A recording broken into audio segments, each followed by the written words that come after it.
Gracias, presidenta. Pues sí, fiel a su costumbre, el presidente nuevamente intenta corromper el orden constitucional al promover un decreto o acuerdo para entregar la Guardia Nacional a la Secretaría de la Defensa Nacional. Ya lo dijo en la mañanera del 8 de agosto. Pase o no pase la iniciativa de reforma constitucional en el Congreso de la Unión, la Sedena se hará cargo. El presidente no parece dimensionar que otorgarle más poder a las Fuerzas Armadas nos acerca a un estado de excepción a la amenaza de los derechos, de las libertades y la democracia.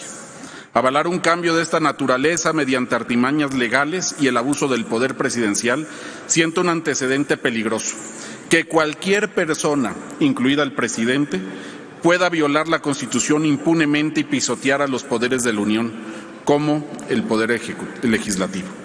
En este sentido, es de extrañar que la Suprema Corte de Justicia de la Nación no haya resuelto las controversias sobre el llamado acuerdo de militarización y que tiene más de 700 días congelados en ese máximo tribunal. Hace 3 años, el presidente afirmaba que sin seguridad no habría cuarta transformación. También sostenía que al margen de la ley nada, por encima de la ley nadie.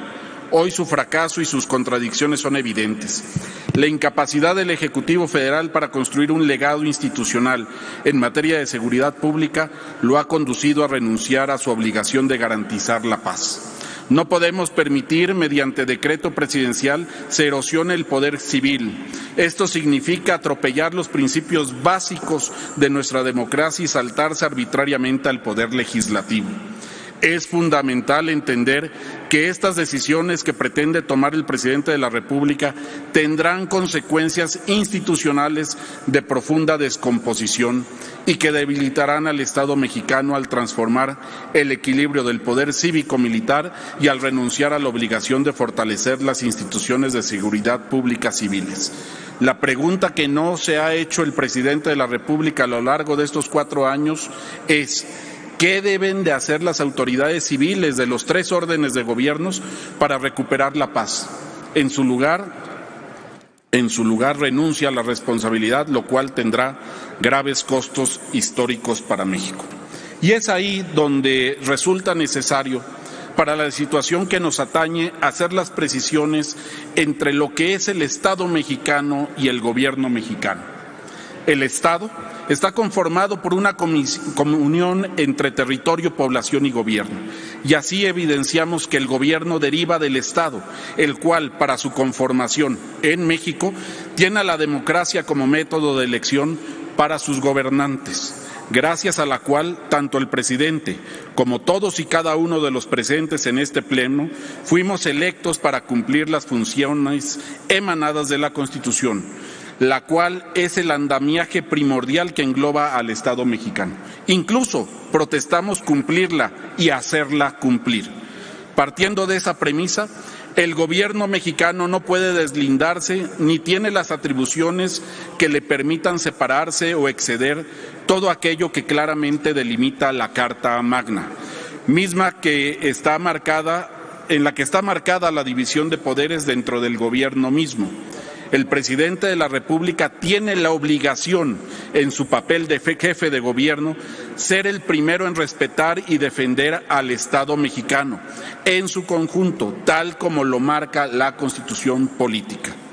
El acuerdo o decreto o instrumento que quiere usar el presidente sobre la Guardia Nacional vulnera la tarea de representación y cuidado del Estado, pues excede las facultades que el máximo orden legal le confiere al titular del Poder Ejecutivo.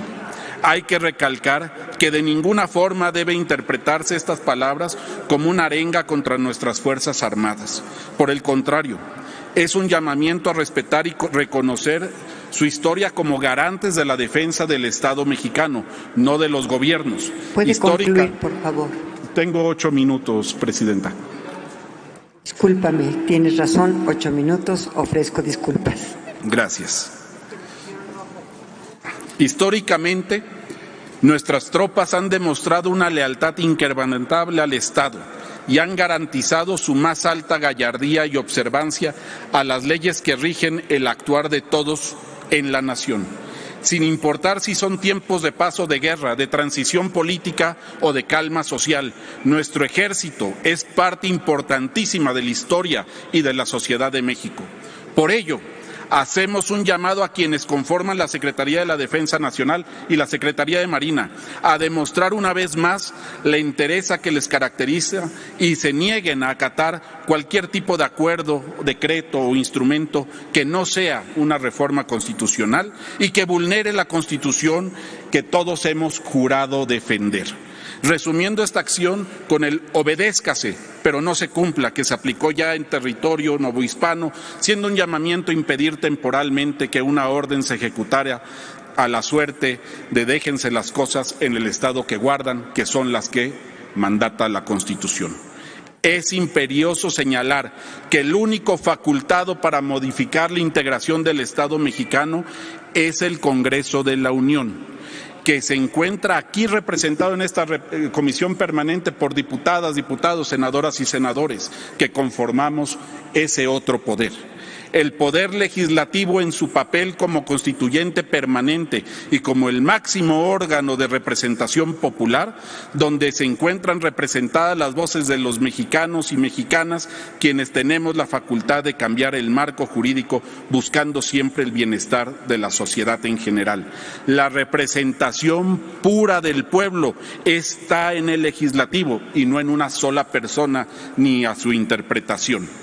Las acciones del presidente pretenden vulnerar el artículo 49 de nuestra Carta Magna, donde se encuentra consagrada la división de poderes del Supremo Poder de la Federación y también vulnera el Pacto Federal de nuestro país.